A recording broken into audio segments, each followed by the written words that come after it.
எல்லோருக்கும் வணக்கம். 3ஆம் பாகத்தின் 31வது அத்தியாயம் புலிகேசி ஓட்டம். கடந்த பதிவில் அரண்ய வீட்டில் இருந்த ஆயனரோட நிலையையும் இறுதியா ஆயனரை சந்திக்க மாமல்லரும் பரஞ்சோதியும் வந்ததை பார்த்தோம். அவர்களிடம் ஆயனர் என் சிவகாமி எங்கே என்று கேள்வி கேட்டது வரையும் பார்த்தோம். இப்போ 31வது அத்தியாயத்தை வாசிக்கலாம்.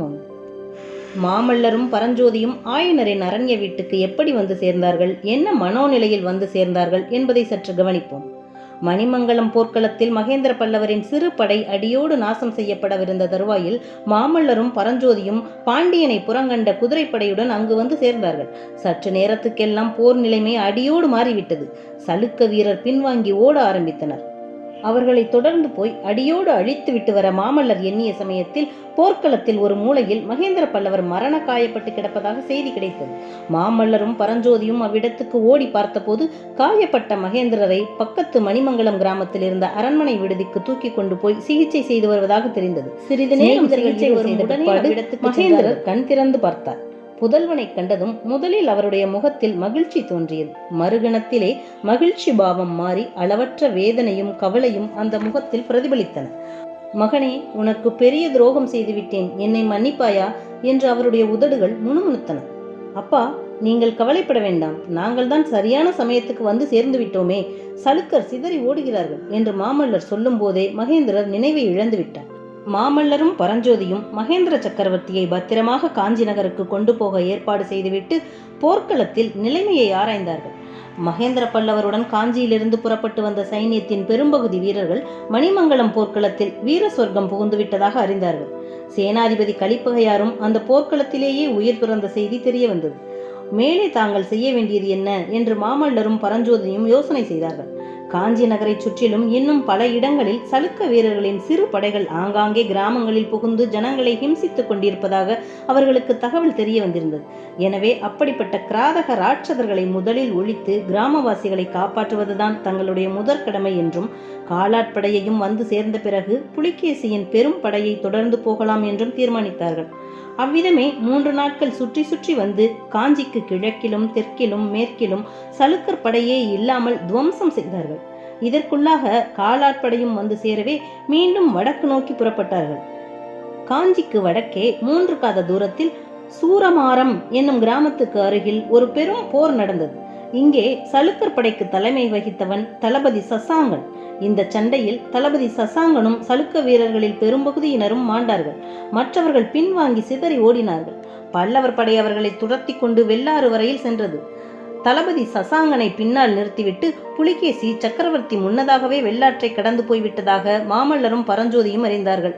மாமல்லர் வெள்ளாற்றையும் கடந்து அப்பால் புலிகேசியை துரத்தி கொண்டு போக விரும்பினார்.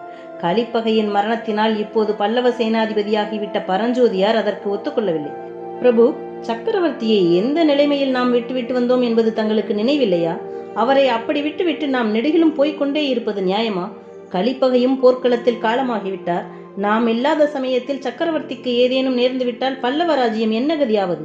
சலுக்கர்களால் சூறையாடப்பட்டும் ஹிம்சிக்கப்பட்டும் தவித்துக் கொண்டிருக்கும் கிராமவாசிகளின் கதிதான் என்ன?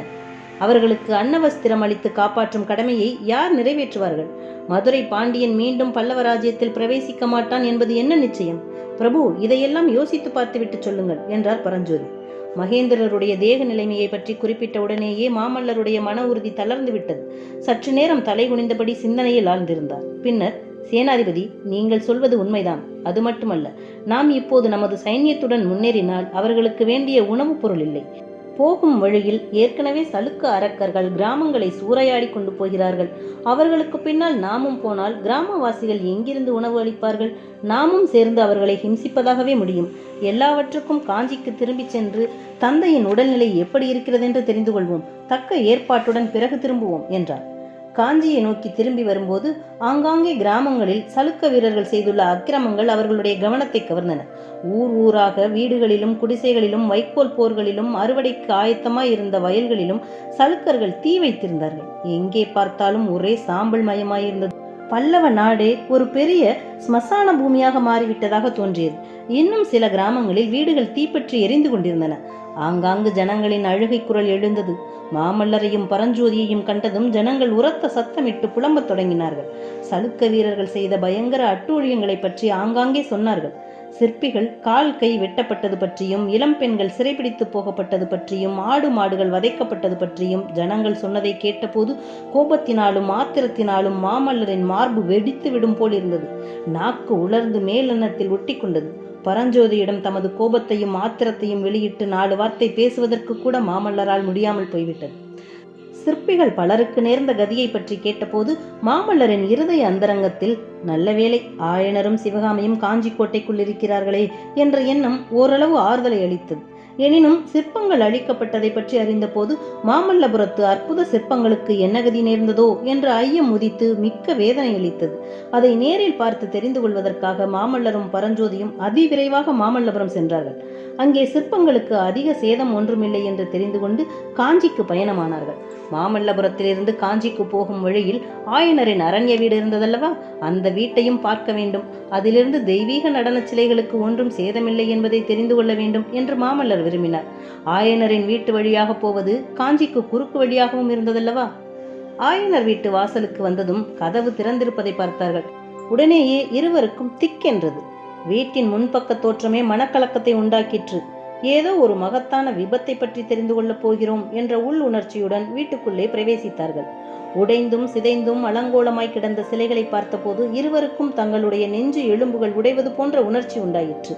அவர்களுடைய காலடி சத்தத்தை கேட்டதும் படுத்திருந்த ஆயனர் எழுந்து நிமிர்ந்து உட்கார்ந்தார். காஞ்சியில் பத்திரமாக இருப்பதாக அவர்கள் எண்ணிக்கொண்டிருந்த ஆயனரை இங்கே கண்டதினால் ஏற்பட்ட வியப்பு ஒருபுறம் இருக்க, பயங்கரத்தால் வெளிரிய அவருடைய முகமும் வெறிகொண்ட அவருடைய பார்வையும் அவர்களுக்கு விவரிக்க முடியாத பீதியை உண்டாக்கிற்று. என் சிவகாமி எங்கே என்று ஆயன சிற்பியார் கேட்டதும் மாமல்லருக்கு மலை பெயர்ந்து தலையில் விழுந்து விட்டது போல் இருந்தது.